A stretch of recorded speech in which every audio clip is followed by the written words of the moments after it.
Bonjour, mon nom c'est Gisèle, bienvenue dans ma chaîne pour cette nouvelle vidéo. C'est toujours un plaisir pour moi de vous accueillir. Alors voilà, si c'est la première fois que vous découvrez ma chaîne, soyez la bienvenue, abonnez-vous, partagez ma vidéo et surtout n'oubliez pas le pouce pour dire que vous aimez ce que je dis. Alors, et ceux qui me suivent déjà, merci d'être là. N'oubliez pas, même si vous êtes ancien, il y en a plusieurs qui ne sont pas abonnés. Abonnez-vous, c'est gratuit, s'il vous plaît. C'est ça qui permet à YouTube de me référencer auprès de nouvelles personnes. Si plus vous vous abonnez, plus il y a des abonnés, plus YouTube va envoyer mes vidéos à des nouvelles personnes pour qu'ils puissent me découvrir. Alors voilà. Alors ceci étant dit, aujourd'hui, je vais vous parler de... Je ne sais pas si vous avez vu la vidéo qui a circulé, je pense que ça fait à peu près une semaine ou deux, je ne me rappelle pas vraiment combien de temps, mais ça fait moins d'un mois où il était question que il y a des Africains en France, une famille de 4 personnes qui ont perdu la vie. 4 familles, 4 membres d'une même famille ont perdu la vie après avoir reçu du Cameroun, je pense que c'était du Cameroun, des vivres. Donc, vous savez, nous tous qui sommes ici à la diaspora, ça nous arrive, hein, moi-même, cela m'est arrivé à plusieurs reprises où j'ai demandé que, parce que quelqu'un venait ici, j'ai demandé, par exemple, à un membre de ma famille, s'il te plaît, prépare telle chose ou bien envoie telle chose à telle personne pour qu'il me l'apporte. Ok, voilà. Vous savez que depuis au moins 2 3 ans aujourd'hui, on ne peut plus faire ça. Si vous faisiez ça, ne le faites plus. En tout cas, si vous avez la famille, si vous êtes des Camerounais, je vous demande de ne plus faire ça. Parce que voilà une famille de 4 personnes qui ont perdu la vie parce qu'ils ont demandé au Cameroun de leur envoyer les vivres. Alors les vivres sont arrivés. Donc, ok, la personne lui a préparé le paquet qu'ils avaient préparé. Je ne sais pas quelle nourriture ils ont préparé. Ils ont envoyé à elle, à cette famille. Eux, ils ont mangé. Hein, ils ont mangé ce qu'ils ont demandé. Et cette nourriture était quoi? Empoisonnée. Vous pouvez vous rendre compte? Vous demandez à votre famille à qui vous envoyez de l'argent tout le temps, à votre famille que vous pensez qu'ils sont là pour vous. Vous leur demandez, envoyez-moi la nourriture, envoyez-moi telle chose, j'aime tellement ça quand ça vient du pays. On vous envoie ça et c'est empoisonné. Voilà un père, une mère et ses enfants qui sont décédés à cause de quoi? De la méchanceté de leur famille. La méchanceté. On ne sait pas à quel niveau ça a été empoisonné. Est-ce que c'est la personne qui a préparé la nourriture qui a empoisonné ou bien c'est la personne qui a apporté le paquet, qui a empoisonné la nourriture en cours de route? C'est vraiment, ça c'est le summum. Ça c'est le summum de la méchanceté. Le summum. Comment tu peux envoyer un paquet à ta famille, hein, un paquet à un membre de ta famille, parce que si quelqu'un ne t'aime pas, il ne peut pas te demander de lui envoyer la nourriture. Ce n'est pas n'importe qui que tu vas demander à quelqu'un à t'envoyer la nourriture. Donc, je suppose que dans cette famille, s'ils ont demandé à leurs membres de famille de leur envoyer la nourriture, c'est parce qu'ils avaient l'habitude de leur envoyer aussi de l'argent. Parce que c'est ça, il faut se le dire. Hein. S'ils ont demandé, c'est parce qu'eux aussi, ils envoient de l'argent à cette famille-là. Et ils envoient la nourriture ici à toute la famille. On les a empoisonnés. 4 membres d'une même famille qui meurent en même temps.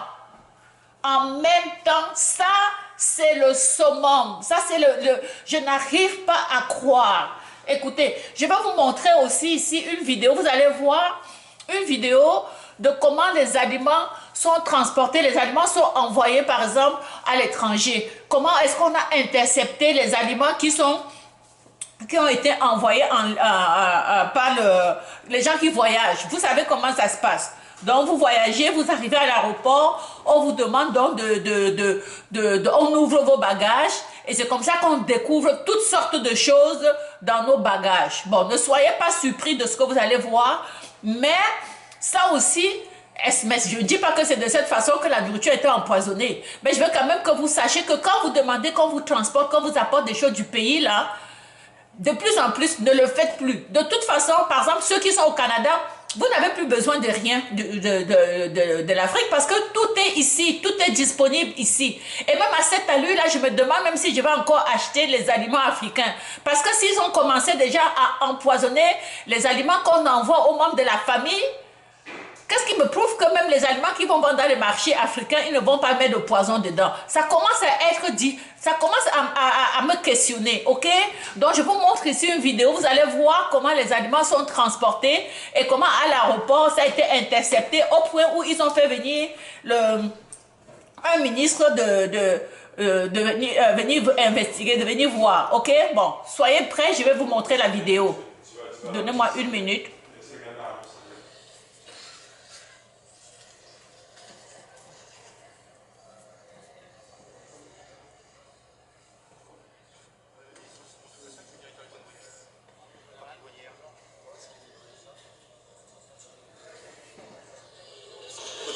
C'est ça. Il y a plus de 120, 130, 140 kilos tous les jours. On a voilà, des têtes de singe qu'on ne manipulera pas parce qu'elles sont sanguinolentes, donc avec clairement un risque d'Ebola et d'autres types de maladies. On est clairement à l'heure actuelle. Qu'est-ce qui se passe? On va recommencer. Vous savez, c'est tactile, hein?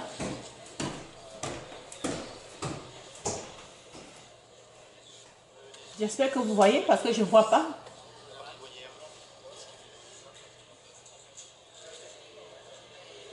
Quotidiennement, c'est ça. Il y a plus de 120, 130, 140 kilos tous les jours.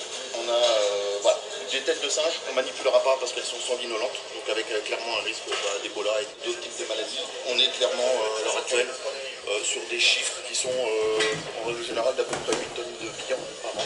C'est terminal. C'est ça. Ce terminal uniquement. Uniquement sur ce terminal. D'accord. 120 agents travaillent en H24 sur ce terminal-là. En 2021, ça a été 38 tonnes, tout confondu, de marchandises périssables, ce qu'on appelle effectivement périssables. Ce qui est inquiétant sur ces vols-là, c'est clairement qu'on est sur des animaux viande de brousse, on n'est pas sur un rôti bœuf, on n'est pas sur un poulet. La chauve-souris, c'est un jour sur deux. La chauve-souris, en termes de vecteur, de risque, Ebola, maladie, c'est extrêmement sensible. On est sur des risques de fièvre hémorragique. Clairement, avant le Covid, le pangolin, personne n'en parlait, mais du pangolin, c'était l'animal le plus saisi sur Roissy. Madame, vous avez vu quand même la quantité de verre que vous avez? C'était pas comme ça au départ, hein, c'est la chaleur.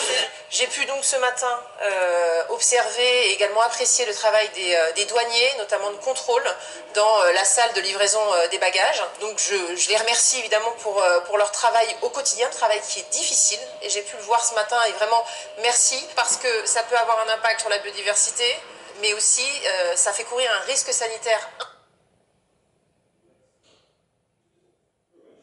Oh, bon, là, je pense qu'il y a un problème au niveau de... Je ne sais pas quoi vous dire, qu'est-ce qui s'est passé.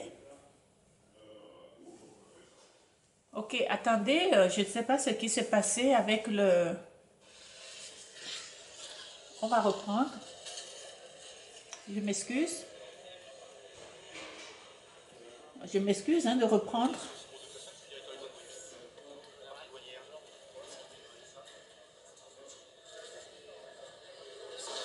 C'est ça. Il y a plus de 120, 130, 140 kilos tous les jours.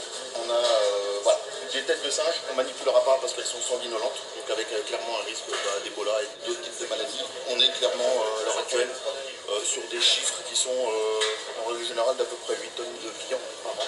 C'est terminal. C'est ça. Ce terminal uniquement.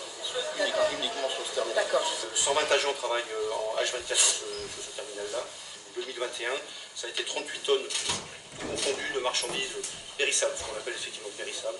Ce qui est inquiétant sur ces vols-là, c'est clairement qu'on est sur des animaux viande de brousse, on n'est pas sur un rôti bœuf, on n'est pas sur un poulet. La chauve-souris, c'est un jour sur deux.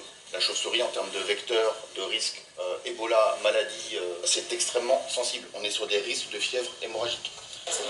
Clairement, avant le Covid, le pangolin, personne n'en parlait, mais du pangolin, c'était l'animal le plus saisi sur Roissy. Madame, vous avez vu quand même la quantité de verre que vous avez? C'était pas comme ça au départ, hein, c'est la chaleur. J'ai pu donc ce matin observer et également apprécier le travail des douaniers, notamment de contrôle, dans la salle de livraison des bagages. Donc je les remercie évidemment pour leur travail au quotidien, travail qui est difficile. Et j'ai pu le voir ce matin et vraiment merci parce que ça peut avoir un impact sur la biodiversité, mais aussi ça fait courir un risque sanitaire. Donc ça s'est coupé. Moi je pense vraiment que c'est la fin de la vidéo. Alors voilà, donc j'ai repris parce que je pensais que c'était pas la fin. Alors vous avez vu comment ces aliments-là sont transportés. Et on va tirer la leçon. La leçon que nous devons tirer de l'histoire que je vous ai racontée tout à l'heure, ce qui est arrivé à cette famille en France, ça pourrait nous arriver tous. Nous arriver tous. Ok?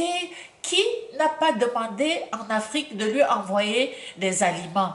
Il ne faut plus faire confiance en personne. En tout cas, peut-être dans d'autres pays africains, oui. Mais si vous êtes Camerounais, moi, je vous conseille fortement de ne faire confiance en personne. Parce que ce que je vois du Cameroun ces temps-ci, depuis les 3 dernières années, je me demande ce qui s'est passé pour qu'un peuple change comme ça. Un peuple change du jour au lendemain où tu n'as plus confiance. Avant, tu te disais, tu n'as pas confiance quand c'est seulement l'argent. Quand on parle de transactions entre des gens au niveau monétaire. Mais aujourd'hui, le manque de confiance va jusqu'à la nourriture, jusqu'à manger chez quelqu'un. J'ai même vu un frère qui a empoisonné son grand frère, un petit frère qui a empoisonné son grand frère. Alors je vous dis, s'il vous plaît, mes chers frères africains, là je m'adresse vraiment aux Africains parce que cette histoire d'empoisonnement, ça me dépasse, ça me dépasse, ça me dépasse, ça me dépasse. Comment on peut te demander d'envoyer la nourriture? Si tu ne veux pas envoyer la nourriture, n'envoie pas la nourriture. Tu as quel genre de cœur? Quel cœur tu peux avoir de penser? Tu sais que la nourriture que tu vas envoyer, ça va être mangé par toute une famille. Tu mets du poison dans cette nourriture et tu envoies.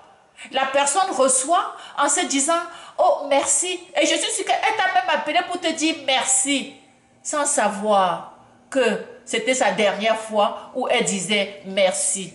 Sans savoir que la personne qu'elle est en train de remercier, c'est son meurtrier. Voilà, c'est son meurtrier. Maintenant que tu viens d'enlever la vie à quatre personnes d'une même famille, est-ce que tu es fier de toi? Qu'est-ce que tu as gagné dans la vie? Tu es devenu quoi? Est-ce que ça t'a fait devenir un millionnaire parce que tu as réussi ça? Ou tu es content d'avoir éliminé 4 personnes qui vivent en France? C'est ça ton bonheur, hein?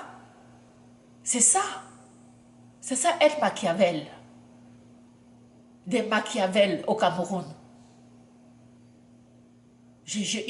Honnêtement, ça me sidère. Je suis bouche bée. 4 membres d'une même famille. Parce qu'ils ont voulu revivre l'expérience camerounaise, l'expérience africaine, du repas africain, l'expérience de manger quelque chose qui vient directement de son pays d'origine, l'expérience de respecter la culture. La conséquence, c'est quoi? C'est que toi qui devais lui envoyer ça, toi qui as toujours reçu l'argent de cette personne, toi qui as toujours été soutenu par cette personne, tu étais jaloux de cette personne qui vit à l'étranger. Tu ne savais même pas comment elle souffrait pour pouvoir t'envoyer les 100 000 qu'elle pouvait t'envoyer par année. Tu ne sais même pas comment elle faisait pour t'envoyer ça. Et toi, pour la remercier, tu dis quoi? Tu lui envoies des aliments empoisonnés pour les exterminer. Sois contente.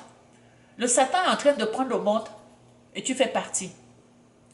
Alors vraiment, je vais arrêter la vidéo là. Je voulais partager cette information avec vous. Ce que vous retenez de cette vidéo, c'est que ne demandez plus qu'on vous envoie quoi que ce soit. Je dis bien quoi que ce soit. Non, ne demandez plus rien. Vous n'avez pas besoin. N'attendez pas. Ne pensez pas que ça arrive seulement aux autres. Dites-vous que ce qui est arrivé à cette famille de 4 en France, ça pourrait vous arriver à vous. Et à la lueur où c'est parti, ce n'est pas seulement dans les aliments que ça pourrait se retrouver. Ça pourrait se retrouver dans n'importe quoi. Alors ne faites plus rien. Rien. Vraiment. Protégez-vous. Ok? Ça, c'est une vidéo de mise en garde. Protégez-vous. On se retrouve pour une prochaine vidéo. Je vous embrasse. Ciao.